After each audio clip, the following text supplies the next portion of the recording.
अल्लामा इकबाल रहमतुल्लाह अलैह कहते हैं, तमन्ना दर्द दिल की हो तो खिदमत कर फ़कीरों की, नहीं मिलता ये गोहर बादशाहों के खजीनों से।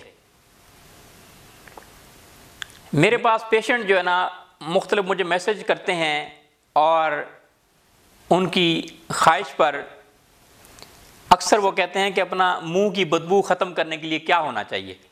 मुंह की बदबू आपको होती क्यों है? मैदे की खराबी की वजह से।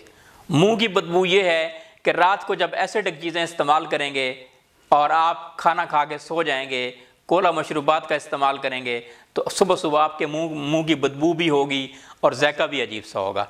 मुंह की बदबू को ख़त्म करने के लिए मैं आपको बहुत आसान नुस्खा बताता हूँ, आप चाहें तो घर में बना सकते हैं। जायफल ले लीजिए, इलायची ले लीजिए और जो है तुलसी के पत्ते ले लें। ये 3 चीज़ें आप ले लें, इसका सफ़ूफ बना लीजिए और आधा चम्मच जो है पानी में डाल के इसका कहवा बना लीजिए, पी लीजिए। मगज़ जायफल आपने लेना है, छोटी इलायची लेनी है, उसके मगज़ लेने हैं और तुलसी के पत्ते खुश किए हुए। दूसरा इलाज ये है कि आप जायफल मुंह में रख लें, मुंह की बदबू को ख़त्म करने के लिए ये भी मुफीद है।